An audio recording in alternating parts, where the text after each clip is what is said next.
Hey, what's going on, everybody, and welcome to Rock Video Rental. I am Brandon, and with me, as always, is Caleb. We are continuing on with our holiday-themed month, and we're going to be talking about an all-time classic in Black Christmas. But before we get to that, we're going to do like we always do. And Caleb, have you watched anything cool this week? Well, you're not supposed to ask that. You're supposed to ask, have you watched anything lately?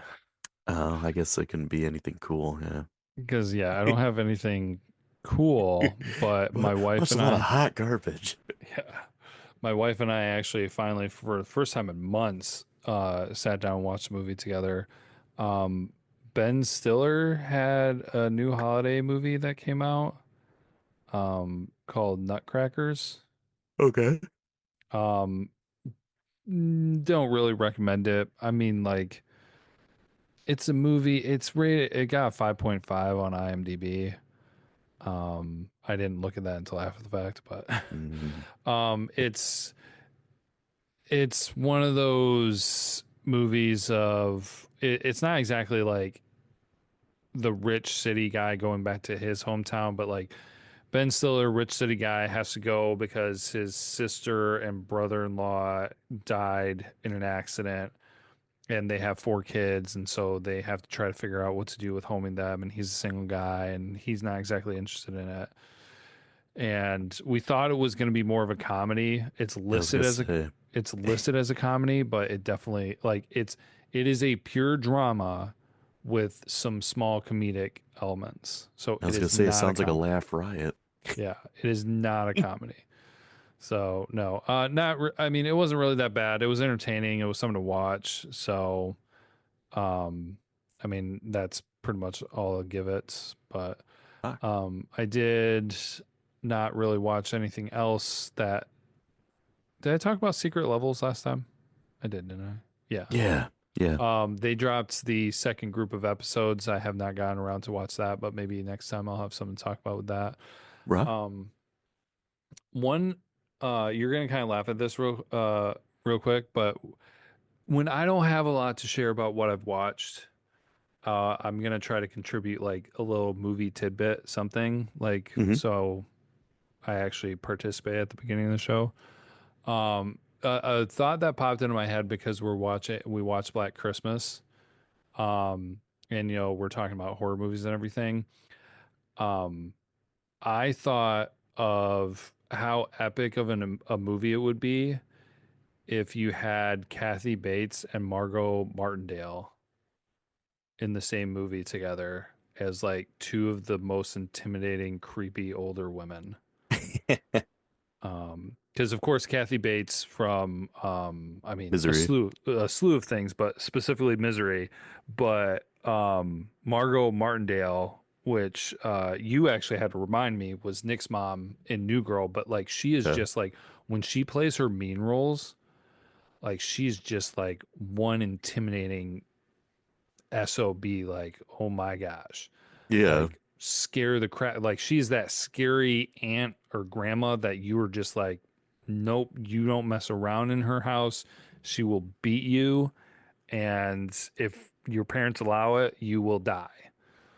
um and I just feel like if somebody made a horror movie with those two, I don't know if they'd like team up or if they'd be like two people kind of like facing off or whatever, but I feel like those are two of the most intimidating older women, and somebody could come up with something pretty entertaining with both of them. Yeah. I would agree with that. So that's my 2 cents. Rock. Well, stuff I watched. A fair amount of Christmas stuff. I Of watched course. Elf. Watched that every year a couple times. I watched Rare Exports on Joe Bob's Last Drive-In. He had a double feature of Christmas movies. He had Rare Exports and It's a Wonderful Knife, Okay. which I've seen It's a Wonderful Knife last year, so yeah, I kind of fell asleep and was like, I've seen that one before, but Rare Exports was pretty decent. It's a Swedish movie. It's got like a killer elves and a killer Santa in it. It's kind of creepy. But I also watched Home Alone because like kept wanting my daughter to watch it with me, but she had no interest in it, even though she watched it like 4 times last year. Oh, what the heck's going on with that? So I was like, whatever, I'm gonna watch it. Then I watched Jingle All the Way because, we gotta watch Arnold Christmas every single year. And then my daughter and I watched Ernest Saves Christmas, which I'm not sure if I mentioned that the last time we watched it, but we watched it again.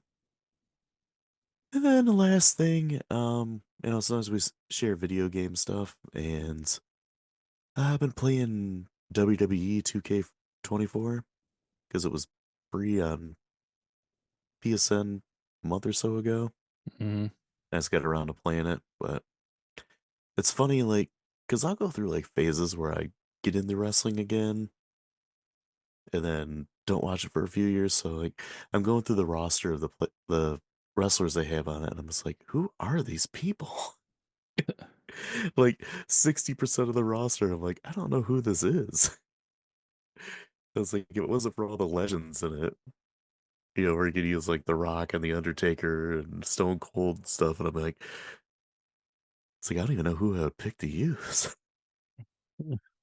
But they have this cool thing where it's like called showcase mode, where you can play like famous matches from different WrestleManias, and you Okay. have to like do different objectives. Like it'll come up on a screen and say, throw your opponent in the corner, push left and X to do a superplex or something like that.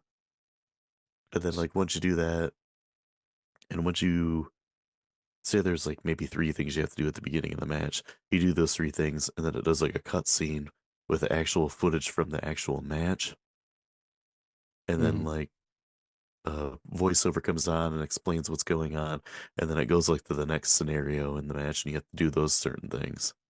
So it's kind of interesting. So is it kind of like a weird version of Heisman mode? Like, do you Yeah, remember that? kind of. Yeah. Well, they also have like a my career too, where you can make your own wrestler, and you come into the WWE and you have to like work your way up and build Right. up like attribute points and stuff. I think I can't remember what that one's called, Universe Mode or something like that. Hmm. I don't know. I did it on one of the older games. Gotcha. But yeah, the showcase thing has been pretty cool. And then after you like finish a match, you unlock something, and it's usually like an old wrestler or like an arena or something like that. So it's been pretty cool. I've done most of the classic ones, like unlocked like Hulk Hogan and the Ultimate Warrior and Macho Man, and then The Rock and Stone Cold were one of them. But yeah, it's been pretty fun. But other than all that, I guess that's pretty much it. Odds and ends of YouTube stuff here and there, but nothing like super worth mentioning. But also did watch Black Christmas for I don't know how many times, and I watched it twice this week, so let's talk about it.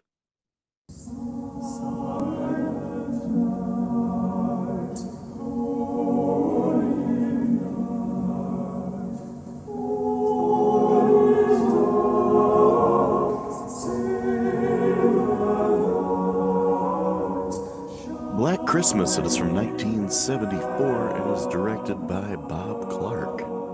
The plot is during their Christmas break, a group of sorority girls are stalked by a stranger. That's not the greatest plot. I Dun dun pulled from dun. IMDb. They could have elaborated a little more on that because I feel like there's more to the story. Yeah, not very suspenseful. Yeah. The cast. We got Olivia Hussey as Jess, Keir Delay as Peter, Margot Kidder as Barb, John Saxon as Lieutenant Fuller, Marion Waldman as Mrs. Mack, Andrea Martin as Phyllis, and James Edmund as Mr. Harrison. I feel like John Saxon is a guy who's shown up in quite a few movies that we've done Yeah, he has. without even like really realizing it. I mean, because he's in Nightmare on Elm Street 1 and 3, Hmm. and then he was in Pieces.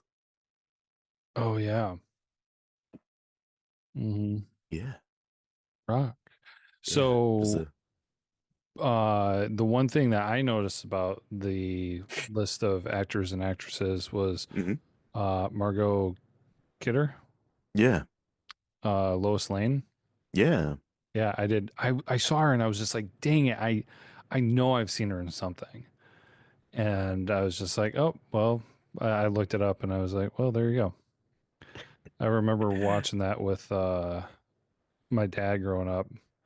Yeah, I remember seeing um one of them as a kid. I'm not even sure which one, Yeah.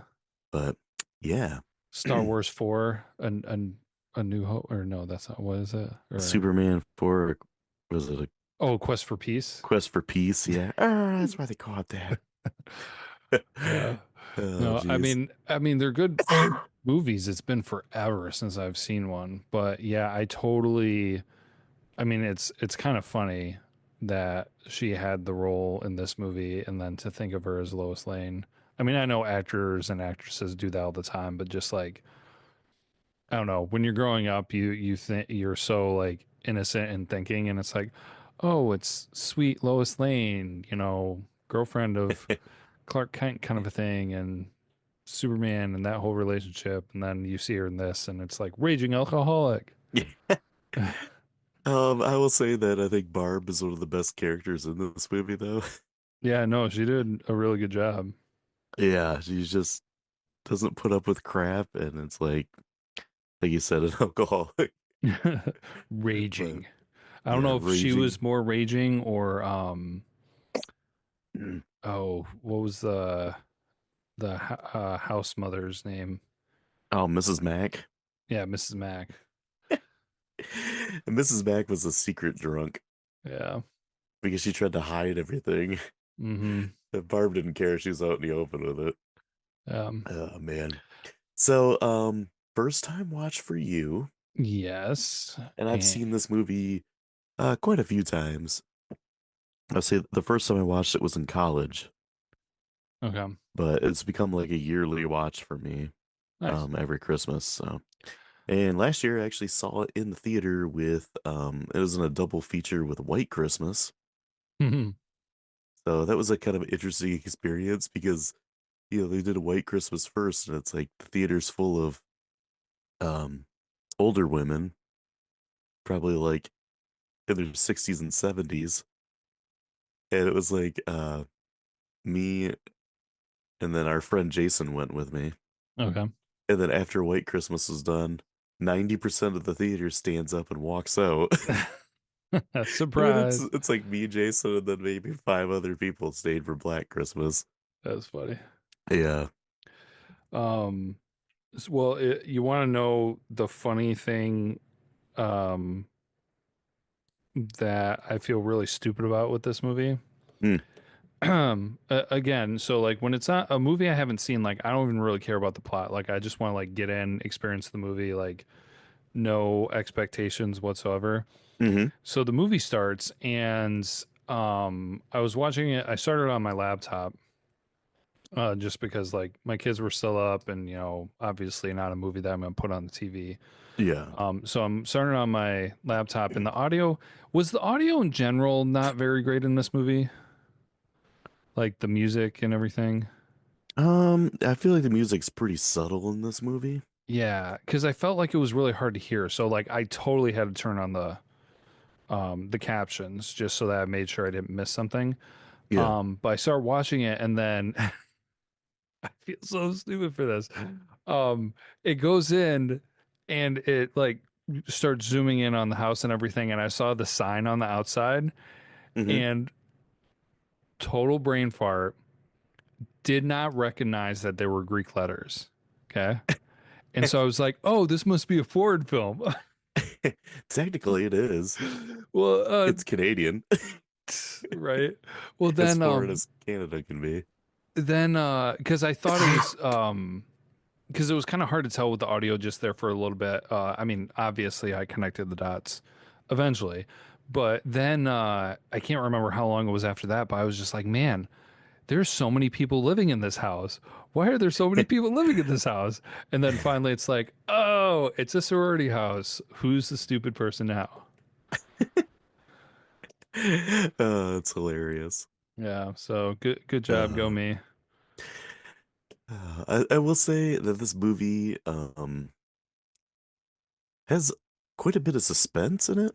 Oh yeah. It's slower paced. I always say like anytime I suggest this movie to people, it's always like, um, if you like Halloween, like, you might like this movie. It's even slower paced than Halloween. True. It feels it feels a little bit longer than its runtime, but Yeah. it's not a slog, I guess. Hmm. Like there's fair enough going on. It just things are kind of spaced out a little bit and they develop slow. It's like a slow burn kind of movie. But thing I really remember about watching this the first time was just like the insane phone calls. Like Hmm. those were the things that really stood out to me. Oh yeah. Really unsettling. Like I can't imagine watching this movie when it came out. Yeah. Like people were probably blown away like in 1974 watching this Yeah. because I really can't think of anything else around that time that's similar. And just the complete like unhinged person on the phone and just the things that they say in it. Yes. Like How they drop the see you next Tuesday word. oh yeah. No, that and like first of all, just like the whole concept of like it's not even a prank call at that point, just like that harassment, that level of harassment. But then, like you said, like the things that they talked about and everything, I was just like, whoa, we like took this to an 11 real fast. Yeah, and it's just like how the person making the phone call like can change their voice so much and make it sound like almost four people are on that call. Mm-hmm. And it hits one of my favorite quotes from the movie that always makes me laugh is uh Phyllis is just like, "Oh my gosh, is that one person?" And then Barb says, "No, Phil, that's the Mormon Tabernacle Choir doing their annual prank phone call." That was a good one. Yeah. And it's I think my favorite thing about this movie is that you don't get any backstory at all. Yeah. It Well, just a movie kind of happens and like you try to piece things together with what this lunatic is saying on the phone. mm-hmm. And they're having like a conversation with themselves, playing like three different characters, and you're trying to piece things together. And it's like, was this something that happened in the past? Or if it's just like, you know, the words of a raving lunatic. Yeah. Well, I mean, not to, I don't know. It's been out so long, and don't listen to this if you haven't seen the movie. But spoiler alert, and everything. They they pulled one over on me because most of the time they do introduce the character at some point. Hmm. And so quickly early on, I was just like, oh, like yeah, the phone call that Jess got, I was just like, oh, I'm putting money on Peter. Yeah. And they totally dangle that in front of you like the whole time. And very subtly, like they start like throwing it in your face towards the end of the movie Hmm. to really point you that way. But yeah, then they totally took a left turn and were just like, nope, that's not it, and we're not going to give you any answers. And while part of me was really annoyed with it, I mean, there's the other part of it where it's just like, I mean, that's really well done. So you can't really complain about it. Yeah. And we don't even you don't know who the killer is. He's just like some dude that shows up and you Hmm. don't even truly know what his name is. Like we're to assume his name is Billy Yeah. And you with like don't, the stuff that he says in the phone calls, but then again, like the stuff that he's saying was that things that actually happened or is just things that are made up in his head. Well, also too, like, why? Why Yeah. was he doing it? I mean, from the aspect, I mean, it's kind of like Michael Myers. Like, why? Yeah. That's He, what I was gonna say. Like, I that's probably my favorite thing about Halloween is that Michael doesn't have a reason. He hmm just does it. It's like just like an instinct. And it's Yeah. kind of what we get here too.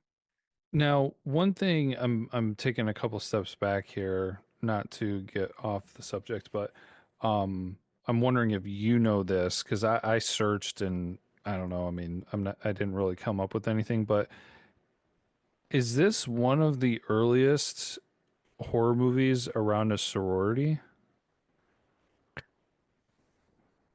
Yeah, I would think so. Because I was I thinking like can't think of anything 70s. that's before it. Yeah, I mean, I did a little Google search, but I mean, obviously, I'd have to dig through a bunch of like different titles and definitions and things. So, with your background in the horror genre, I didn't know if you knew kind of offhand, but I mean, just considering it's the 70s and everything, I couldn't imagine things going back to like, I mean, maybe there'd be something in the 60s, but I can't imagine anything would go into the 50s for Yeah, a there's subject matter of sorority house. I can think of a couple in the 80s, but nah, nothing that predates this. Um, this is one of the first kind of true slasher movies too. The only full-on slasher movie I think that predates this is Texas Chainsaw Massacre, and that came out like a few months before this. Okay, interesting. That was also kind And of curious for me because I did some googling in that area as yeah, well, but like horror slash like slasher, like they I don't know the definition and all that. Like I mean, it was taking me back to movies in the 1930s, and I was like, well, that's not exactly what a slasher movie is, but so yeah, generally people consider Psycho as like the first kind of slasher movie. okay. And then there's also a movie called Peeping Tom that came out around the same time because that's got a lot of like POV shots. Mm-hmm. And then I would consider this movie more of a slasher than Texas Chainsaw Massacre is, just because, with Texas Chainsaw Massacre, you don't get those POV shots, Yeah. where this one has them quite a bit. Mm-hmm. Um, and, a lot of people attribute Halloween as being like the first slasher movie to put all the elements together, where there's not a whole heck of a lot that Halloween does that Black Christmas didn't already do, but Hmm. Halloween does it better, Oh, you sure. know? Yeah. It's like this movie walked so Halloween could run. Mm-hmm. And I mean, John Carpenter himself has said that like he was really inspired by this movie when he made Halloween. And that was kind of what he wanted to do was kind of make his Black Christmas. So, we get even the movies kind of start the same. Like, Black Christmas starts outside the house and then you see the POV shot of the killer going into the house. And Yeah. it's the same way that Halloween starts. Mm-hmm. Uh, yeah. Man, other things with this just the scenery of it and everything and how things are like framed. I don't know, just you definitely get it's really heavy on the Christmas, because you get like the glowing of the lights and all the snow and like the decor and everything like that. But then you also get like these really interesting camera angles, Yeah. especially the POV shots and everything and how those are framed. There's a scene where Jess is on the phone and it's the shots taken from like upstairs looking down, Mm-hmm. which is kind of interesting. And it makes more of a, like a routine scene, I guess, kind of more visually appealing. Yeah, they did a really good job with the cinematography uh, Yeah. and the shots that they used throughout the movie. Yeah. Um, man, I guess we can talk about some of the actors. I thought Olivia Hussey as Jess was really quite solid. Mm-hmm. Um, it's funny because when a movie first kind of starts out and she's like the one who gets the creepy phone call the first time, and we're like under the assumption that like it's happened like even before this Yeah, because she's like, oh, the phone rings and she's like, it's him again, the the weirdo. moaner. Oh yeah, the moaner. Yeah, That's what they. Yeah. yeah, and then you know, also when she walks up, she's got that ridiculous sweater that has hands on it, and the first thing I thought of was Manos, the Hands of Fate, and then I saw after like you did your notes, and I was kind of like scanning through them that you the first thing you thought of was Manos too. They're like way too similar. Yeah, Like there's no way that there's not some kind of connection there. who knows? Maybe Bob Clark was a huge fan of Manos, the Hands of Fate. Maybe. Oh God. And kind of how to introduce the characters and stuff in this movie is really good, and like each kind of girl in the house gets a their own personality. Where you got Jess, who's kind of like um oh, kind of just like your girl next door type, Mm-hmm. and you get Phyllis, who's a little more of like kind of the nerdier type. You get Barb, who's the raging drunk, and then you get Claire, who's kind of like the good girl Yeah. that is opinionated and everything, and her and Barb butt heads. And I guess I kind of forgot like how quickly um there's a kill and then there's like nothing for quite a while. Yeah. Because like Claire, basically the whole movie is like, this guy comes into the house, goes up in the attic, and then they're having like some kind of party or get together or something, and then Claire goes off to her room, and the killer in a really disturbing, like unnerving scene. She goes to like check the closet, and he reaches out and he grabs like it's like a dry cleaner bag or something like that, like a garment bag, and like wraps it around her head and smothers her, Mm-hmm. and then carries her up to the attic. And then so the rest of the movie is the other characters like trying to find what happened to Claire because like her dad shows up, and nobody's heard from her, and they're looking for her, and it just yeah, and we get this probably the creepiest shots of this movie are where they show her with the bag tied around her head, sitting in a rocking chair in the attic by a window. Yeah.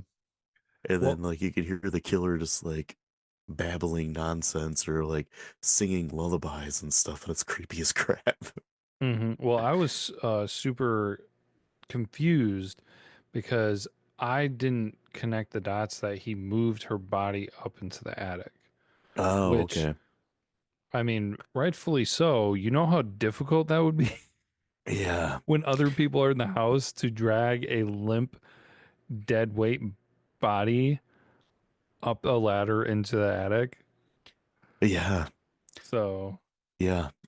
And like they when they show it, that's another kind of interesting shot too, because like you can see basically just like his shadow going across the wall, and you can see him carrying the body up into the attic. And the next shot, you see like she's in the rocking chair by the window. yeah, well, I couldn't tell. Like, so here's the thing that I was not paying close enough attention to the details, I guess, because I didn't connect the dots on that. And so I thought she was in the rocking chair in her room.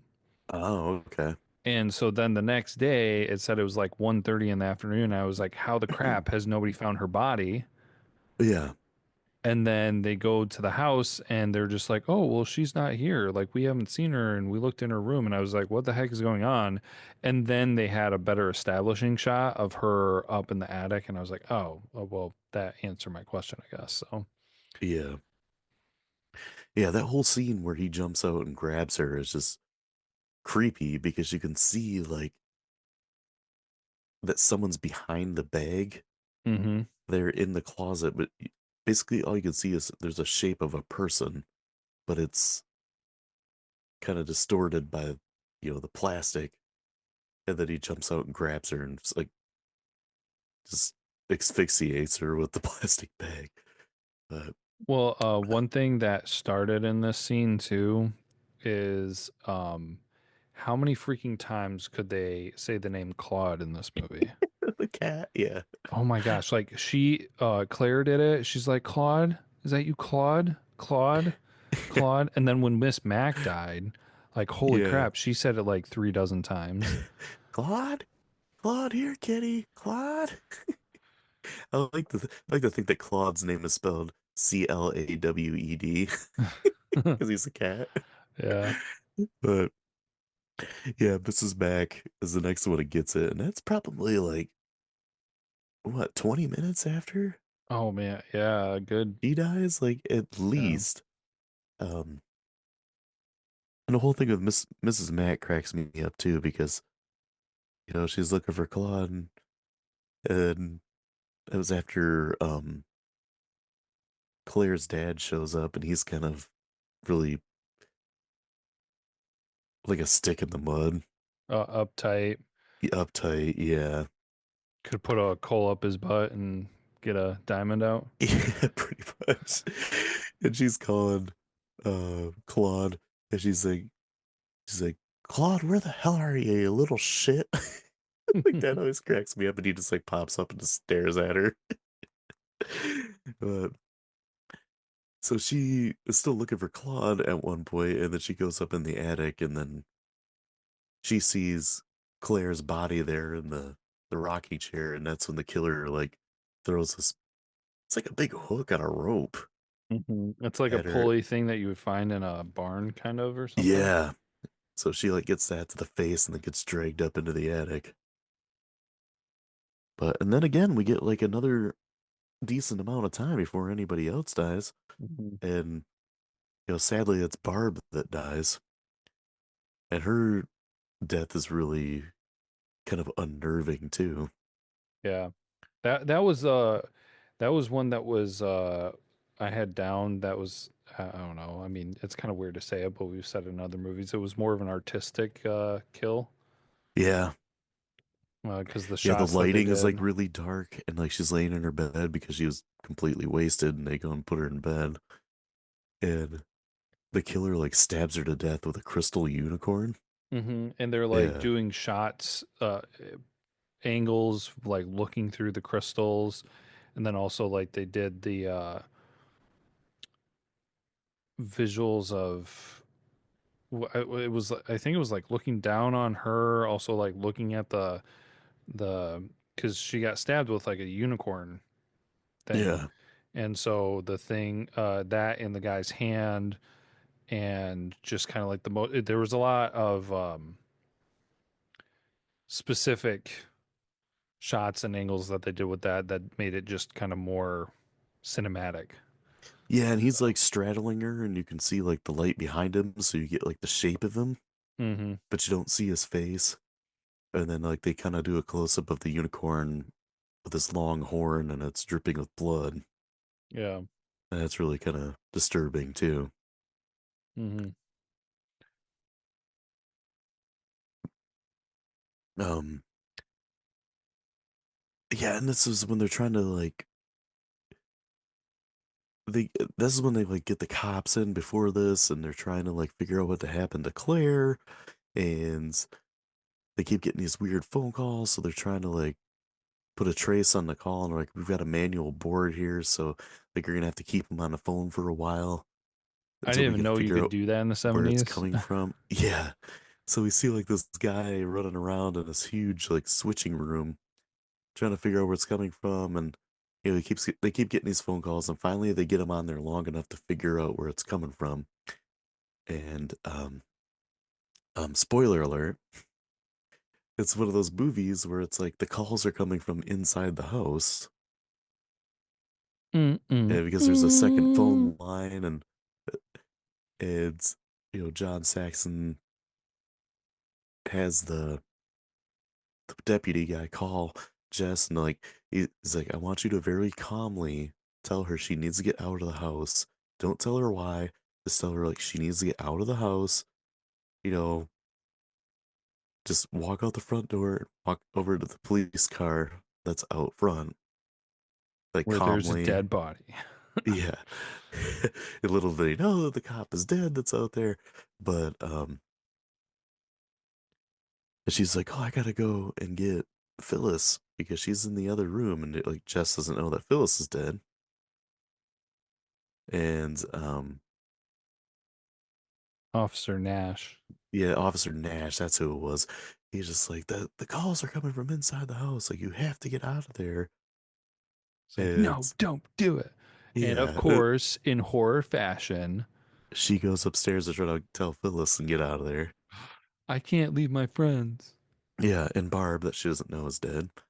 Um, and then that's when we get like another creepy shot, where you can see like a crack in the door and you just see the eye of the killer. Hmm. Like that's a really iconic shot from this movie too. And then she like slams the door on him and he makes like these really awful like primal screams, Yeah.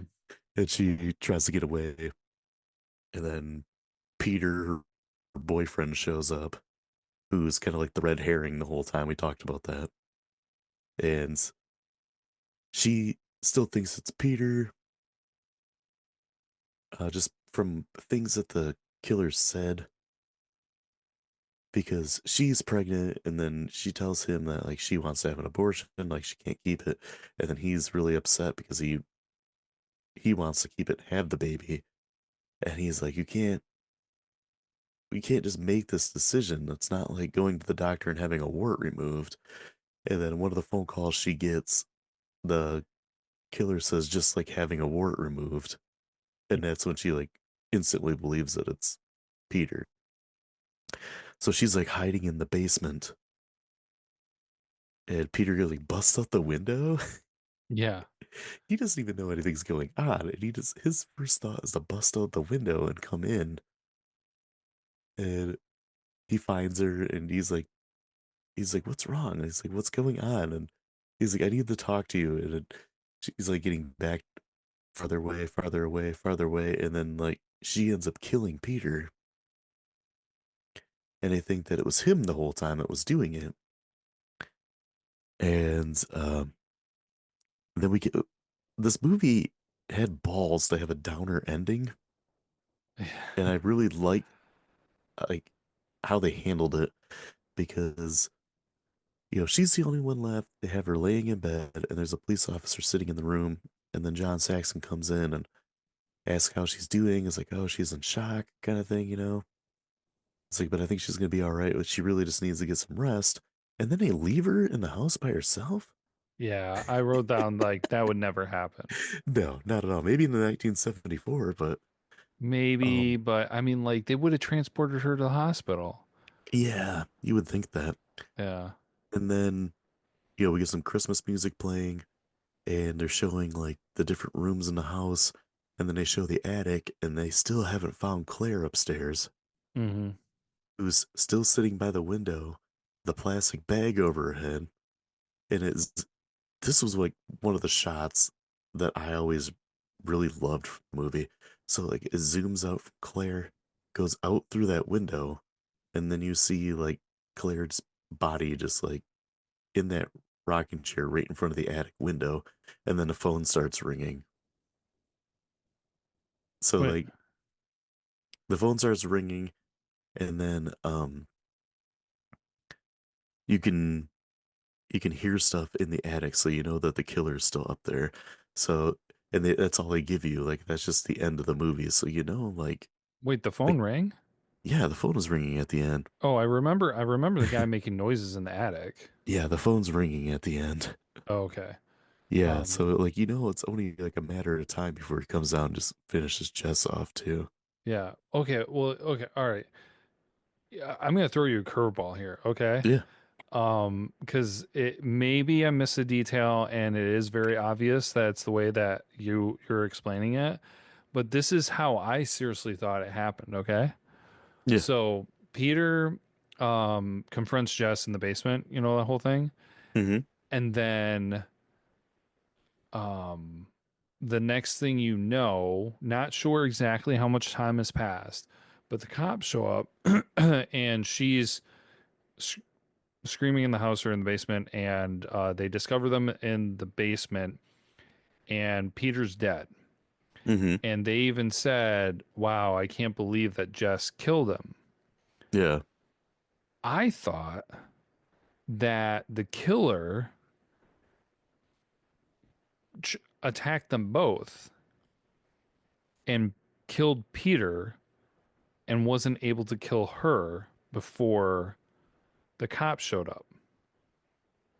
And I he, think what it was is that she defended herself and killed Peter because she thought he was the killer. yes, and that's very possible. But my mind, as soon as they said, "Wow, I couldn't believe that she did that," made me think that she didn't do that. That the killer actually killed Peter and in the process, like, tried to kill her, but the cop showed up, ruined the whole thing, and the killer took off. And so it looked like she killed Peter. So does that make sense? Like that Yeah, I get there's what you're saying. the Yeah, possibility I of that? always yeah, I always took it as that she She did kill Peter. yeah, Yeah, which is totally possible. And I would agree that that is probably the more likely intended purpose of the ending. yeah, she's got like a fireplace poker or something like that, and I think she like beats him to death with it. Yeah. And then So, then you like look back and like, okay, he wasn't the killer, and like this dude died. So then it's like Jess is likely gonna die because Billy, quote unquote, Billy is gonna come down and get her eventually. And even if he didn't, and somehow she found out that like Peter wasn't the killer, and then she has to live with the fact that she killed that guy for no reason. yeah. Yeah. Well, how's she going to know? Yeah. If she survives and Billy doesn't kill her, nobody's going to know the better that it wasn't Peter. Yeah. And they just leave her there by herself Yeah. And so in a the room that has like dead bodies in it. the thing that kind of my mind kind of went to was just like she's gonna wake up and they're gonna tell her like, hey, everything's okay, like Peter, you killed Peter, it's done, it's over with. And she's just like, no, somebody attacked me and Peter and they killed Peter. Peter wasn't the killer. Yeah. Like that was kind of where my another shock and awe moment came to me, if that was the way that the story went. So I like I said, I really do believe the way that you've described it is probably the intended purpose. Um, but there is that little ambiguity there Yeah. where Because we that, don't see the act of it. yeah. Yeah. So just kind of that interesting aspect where you're exactly right. There's essentially, with your scenario, there's two things that are going to happen. Either she's going to um, wake up and nobody's going to know any better. Everybody's going to blame Peter and everybody's going to go on with their lives, and Billy, the killer, is never going to get caught. Or two, Billy's going to come down when everybody's out and is going to finish her off. Yeah. Um, and then essentially, like the case and scenario in mine would also have that potential ending where Billy will come down and still kill her before she wakes up. Hmm. Or she wakes up and they're going to be like, oh, good job. You killed Peter. Peter was the killer. And then she's just like, no, we were both attacked by someone. Whoever attacked us is the actual killer. Yeah. And then it's like, dun, dun. But yeah. Mm. And then it's like, how long did it take them to find Claire and Mrs. Mack? Oh, yeah. Well, honestly, like if they don't do a thorough search of that entire house, Yeah. they won't find them until they start decomposing. Yeah. Until they smell it. Yeah. Yep. And That's well, pretty disgusting. that also brings up kind of a funny point too. Hold on, I'm trying to think of how much time passed. So there was the first night of the party, Hmm. which Claire got killed and she went missing the next day. And then her dad came, and then that that was another night, right? So that's night number two. Yep. And then was there another full day after that? I think it only takes place after like 2 days. Because I wasn't sure. Because then Mrs. Mack got killed on the second day Hmm. because she was leaving that night to go to her sister's. So I think there was maybe a third day. I'm not sure. Maybe everything else happened the second night. Um, but it's just kind of like, when was her sister going to reach out and be like, "Hey, Yeah. where'd my sister go? She never showed up." Yeah. Where's Mrs. Mac? Yeah. She drunk again? Right. Oh God. So, man, I guess other things in this movie, things I thought were great. I mentioned a little bit Margot Kidder as Barb. Like that character is just funny and flawed and just ridiculous at times. There's a scene where they're having a party and Claire's dad is talking on the phone, and you can see in the background Barb sitting on a couch having a drink, and this little boy walks up and she's like giving him alcohol, Yeah. and he's maybe like 10 years old. Mm-hmm. But something this time I noticed that I never noticed in the past. And then she's got some funny lines too, where everybody's trying to figure out what happened to Claire, and Barb stands up and gives up the fact about the turtles that can have sex for like 3 days or whatever straight. Yeah. And she's like, I went to the zoo and I saw it. It was really boring. It's like, and then I went to the zebras and it only lasts like 30 seconds. Something like that. And that's her like, Barb, you're drunk, go to bed, basically. Um the Oh, and then the prank she pulls on Lieutenant Nash, Mm-hmm. where he's like asking what their phone number is there, and she tells him that there's a new extension and it's fellatio. And he's like, the number's fellatio 2028. And then he tells John Saxon and the other guy, and they're just like bursting out laughing because he has no idea what that means. Then he's like, wait a minute. He's like, is that something dirty? Then they just start bursting out laughing. Oh, like that cracks me up. Another thing this movie does really well is the suspense. Like it's slower pace, it's a slow burn, but like the suspense that it builds up is pretty solid.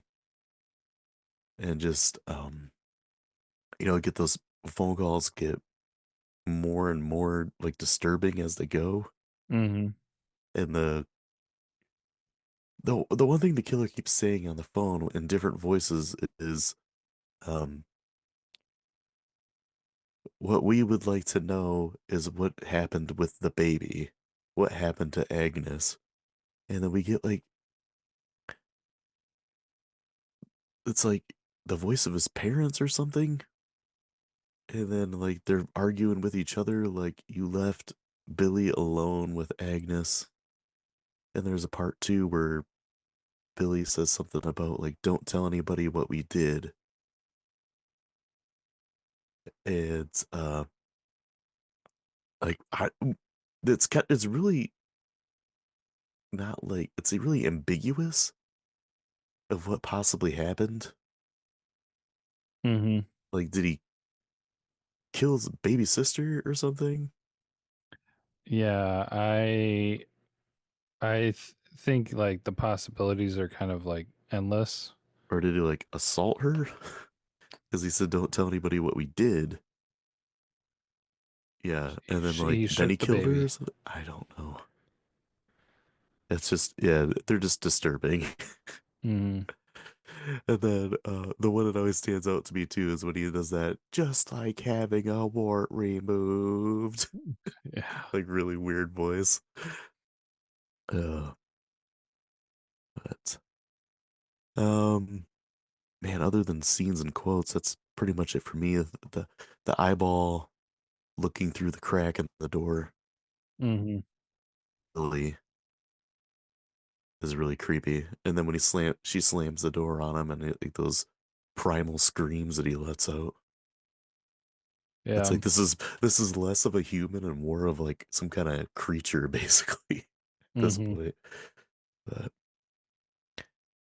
um, and I think really my favorite parts too are just like the fact there's no backstory at all for the killer. You don't know who he is. We're not even sure that his name is Billy. It's just hinted at where it's implied, Yeah.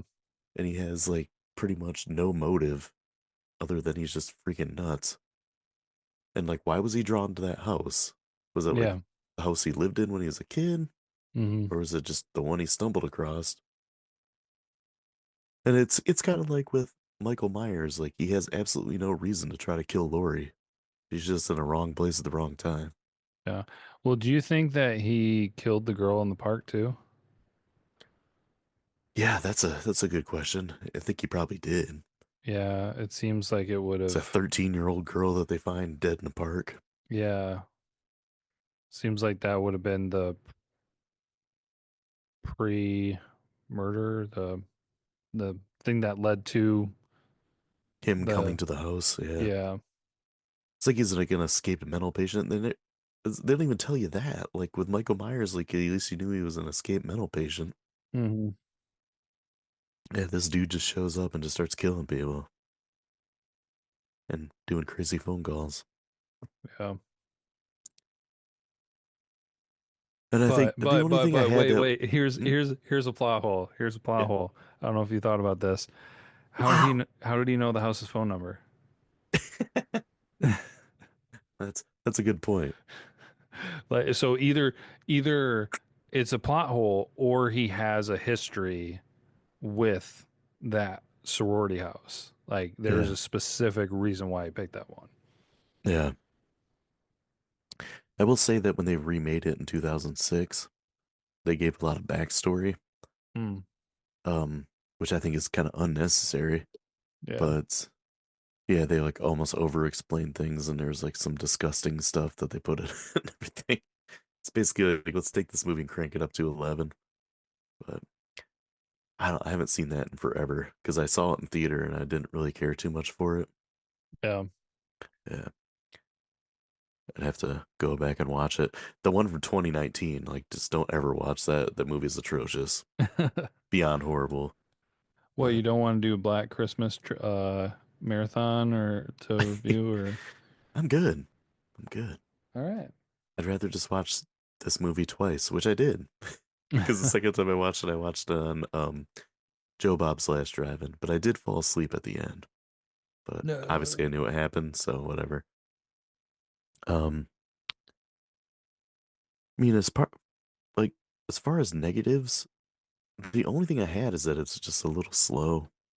Yeah, but I mean, like with things like that, especially with a movie from the 70s, I mean, I gotta say it's probably a product of its time Yeah, where, I had it as a little slow, but that's kind of just nitpicky. yeah, because, and I totally understand that because I support what you're saying, but I think, we're a little bit tarnished from the past, what, 20 years of filmmaking where everything is quite deliberate and everything. The I think the equivalent of what we're saying about this is essentially the movies that you see now that are like 3 hours long, Yeah, where it's just like it happens, but that's not per se maybe normal. yeah. But yeah, other than that, I have really nothing negative to say about this movie. The only thing I had was that it was difficult to hear the music. Yeah. sometimes. So it kind of, I mean, maybe it helped with the mood that the music wasn't overpowering, but I mean, there were certain times where they had that Christmas kind of thing going on, which I mean, just kind of elevated the whole like, this is supposed to be a happy time of year and, you know, all this horrible stuff is happening. Yeah. So, Yeah, the music's a little subdued, I guess. Uh, yeah, but Canadian movie, in a typical Canadian horror movie fashion from this time, they're trying to make you believe that it's definitely an American movie, but there's a couple uh oots that get said that I just had that they try to pass Canadian movies as American movies, but the line of taking her out I was like really gives it away. Sorry. Uh is there anything else you want to talk about? You got anything to add, or you want me to get into trivia and facts? um, the one funny note that I had that I didn't get to bring up was it was towards the end of the movie. Can't remember exactly how close, but when Jess was at the house and I don't know, Barb or Phil was getting killed, the children's choir was out front singing. Oh yeah. That was when Barb was getting stabbed with a unicorn. I was just thinking to myself uh, that it's just kind of funny, a funny thought that the coordinator of the children's choir for Christmas thought it was a good idea to go around the frat and sorority houses for their kids to do singing. Exactly. I was like, maybe not the best idea, maybe not really a logical approach here, but I totally understand what you're going for, but Yeah, rather maybe not unlikely. handled the best way. Maybe not completely realistic, you Uh, know? yeah. Uh, well, trivia and facts. So in 1986, Olivia Hussey met producers for the film Roxanne in 1987. Uh, since they were interested in casting her for the title role, Roxanne co-star Steve Martin met her and said, "Oh my God, Olivia, you're in one of my all-time favorite films." And she was thinking he was talking about Romeo and Juliet, which is from 1968. She was surprised to find out that it was actually Black Christmas, and Steve Martin said that he has seen the movie about 27 times Oh, wow. Dude, from at that time. So don't tell him how many times he's seen it since.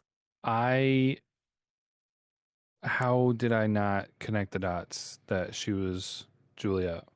Yeah, I should have known that. I should have recognized that. I mean, I haven't seen that movie, but I've seen the images and like screenshots and posters and things like that, and I thought she looked familiar. yeah. So, So NBC scheduled this film for its primetime network debut on January 28th, 1978, under the title of Stranger in the House. On January 15th, two female students at uh, Florida State were murdered by an assailant who broke into the sorority house that they lived in. Three other young women in the immediate vicinity were attacked and assaulted. NBC received numerous pleas from locals to pull the movie from the broadcast in light of the crimes, and after the first stating that it would offer the local affiliates an alternative movie to broadcast, they decided just to pull the plug on the movie altogether. Instead, the film Doc Savage Man of Bronze was shown. NBC instead ran Stranger in the House as a late night movie on May 14th of the same year. The perpetrator of the crimes of Florida State University was later identified to be the serial killer Ted Bundy. oh, snap. Yeah, interesting. According to director Bob Clark, the original script for the film featured murder scenes that were more graphic. However, he felt that it would be more effective if the murders were toned down and kept subtle on screen. The writer, um, Roy Moore, liked the idea as well. I have I mean, I know that this is totally a me thing, but I have an appreciation for that. Um, that's just kind of like more my style of these movies where they just don't go overboard. Now, don't Yeah. get me wrong, like if it's done well and things like that, I get it and enjoy it. But as you know, there are some movies that find that point and just drive it home to death, basically. Like Um, Terrifier. yeah, I was just gonna say, i.e., Terrifier 3. So, Yeah. Uh, yeah, I tend to agree with that. Um, so the audio for the demented phone calls was edited into the film during post-production. While shooting the footage for the phone scenes, the actresses were actually just reacting to threatening dialogue being spoken from director Bob Clark from off camera. oh, so they didn't even really know what the final dialogue was gonna be. No. So reportedly, the writer took inspiration for the story from an actual series of murders that took place in Montreal, Quebec, around Christmas season, along with the urban legend of the babysitter and the man upstairs, Hmm. which was also done in the movie When a Stranger Calls, which is that one. It's like, have you checked on the children? And then when she goes Oh, to check the children, like they're dead. ah, Yeah.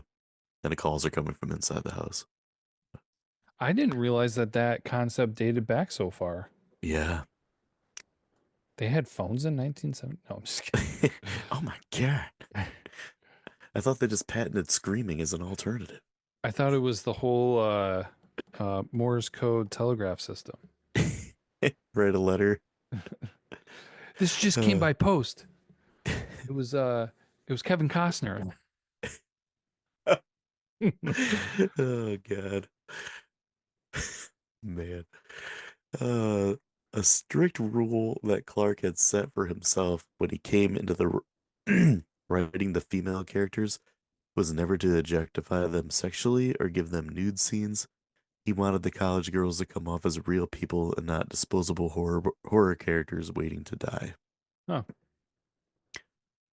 So the original title of the film script was Stop Me. It was director Bob Clark who came up with the title Black Christmas, saying that he liked the irony of something dark occurring during such a festive holiday. The title was also a tongue-in-cheek reference to the Christmas song and 1954 film White Christmas, Fuck. which I saw on a double feature with Black Christmas, Hmm. and it was pretty interesting. Upon initial release in the US, the film's title was changed to Silent Night, Evil Night, Mm. because the American distributor feared that the title Black Christmas might cause the film to be mistaken for a black exploitation film. T- However, the film did not do well under the new title and was changed back to the original Black Christmas title, under which it was a success. The role of Peter was originally offered to Malcolm McDowell, but he turned it down, a decision that McDowell regrets to this day when he saw the massive success of the film and its classic horror film status. Ada. Uh, the film gave Olivia Hussey and Margot Kidder recognition as Scream Queens. Ironically enough, Olivia Hussey does not enjoy horror movies, as she said they scare her too much. Mhm. Andrea Martin was a last-minute replacement for Phyllis. The original choice was Gilda Radner. Hmm. So I don't know. Do you know what other movies Bob Clark created? Because he went on in 1980 to create a beloved family Christmas comedy, A Christmas Story. Yeah. Yeah. So he directed this and that. And I believe Baby Geniuses. He has a pretty interesting filmography. Quite the repertoire. Yeah.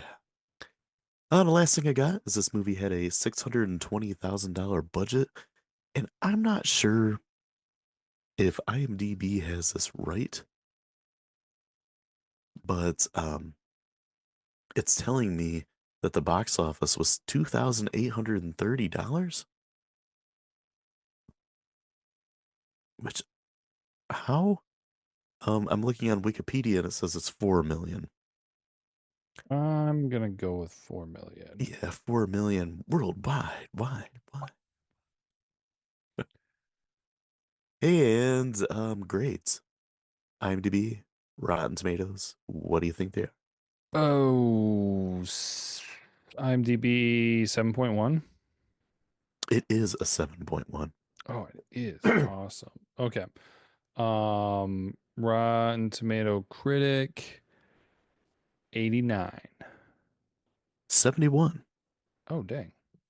Okay. Rotten Tomato Audience 88. 76. What the crap? Yeah, I'm kind of surprised. Huh. Um, I don't remember who went first last week. I never remember that. I don't remember either. I guess I'll go first. Rock.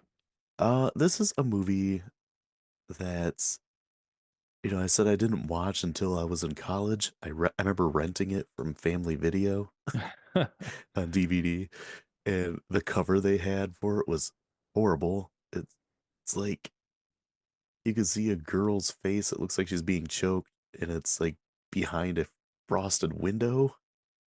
I don't, it makes absolutely no sense because it doesn't happen in the movie. It's not a visually appealing cover because it's basically just like white and light blue. Hmm. But especially when the original movie poster was so like iconic. It's like a wreath with a red bow that says Black Christmas on it, and then inside the wreath is the shot of Claire with the plastic bag over her head. Yeah. But yeah, it was one, after I watched it, I'm like, that was a really freaking creepy movie.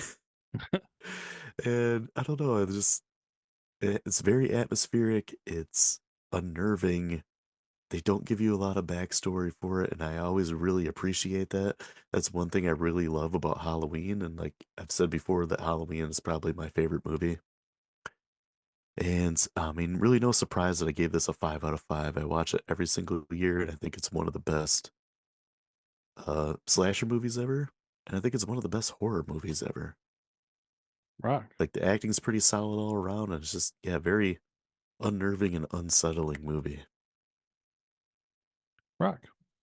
Yeah, no, man, I got nothing bad to say about this movie. Only good things. Like I uh I can totally see some of the things that you shared during facts and trivia, like the whole character development and wanting them to be more seen more as kind of real people and not over sexualized college girls and things like that. I mean, Yeah. all of this was very deliberate. Like um in the ways that you see, oh my gosh, I always blank on which way it's Suspiria. Yeah. No, yes, okay. I if I don't see the word in front of me, I always like have a couple different ways of pronouncing it that I have to guess at. Um, how that one so specifically, every shot was so strategic. Hmm. I feel like this from it did a lot with that too. Like there were so many great shots with this, but just as a whole complete story, and from the story and the characters, and even though it was slow, like it was, all of it was deliberate, and really, even with it being slow, I wouldn't say it was boring. Hmm. I can totally see some people would feel that way because, like I said, we've people have just gotten way too spoiled with movies in the recent decades. But it was just very deliberate. Where there are a lot of movies that you can see nowadays where I just feel like they have specific parts of the movie that they really wanted to emphasize, really wanted to drive home, and then they put a lot of filler content in it Yeah. to connect the dots. Where this is a like somebody writing a poem where every line has to connect to the next one, and it just comes out so well. And Hmm. so I thoroughly enjoyed it. This is definitely not my typical movie genre, but when they do a good job, I recognize that they do a good job. And this one was fun to watch, and I would totally watch it again. Um, and yeah, I kind of feel like it's one of those two where you could watch it again and again and kind of maybe pick up on some little things and maybe question some things and kind of like explore some different ideas because they do leave some things open ended. Kind of how we had the discussion about even just the ending on technically how it could be interpreted in different ways. So, Yeah. yeah, just totally good time and easy to give it a 5 out of 5 as well. Rock. I feel like this movie would pair really well with Christmas Evil, like in a double feature. Did we do that one? Yeah, we did that. That's the one where the dude is like he works at a toy factory and he slowly goes crazy and Oh starts yeah, dressing yeah, like Santa yeah. Claus. The character study thing. Yeah. Yeah, yeah, yeah, yeah. Or that one's kind of a slow burn too, Mm-hmm. where like something like those two would not pair well with Silent Night, Deadly Night, which is more your faster paced, more schlocky, I guess, slasher movie. Kind of, later Friday 13th Yeah. style where it's more like a B movie kind of deal. But yeah, this one, I mean, even would pair well with Halloween. But Yeah. yeah.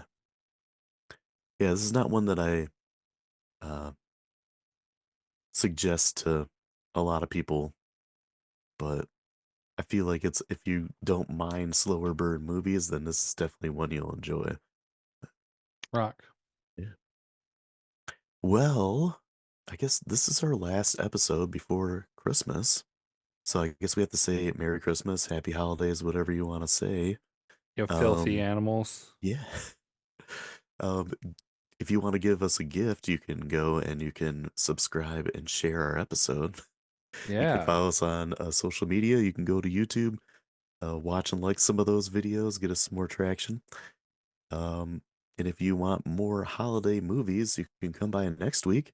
And we are going to be talking about Terror Train, a classic Jamie Lee Curtis slasher movie about New Year's.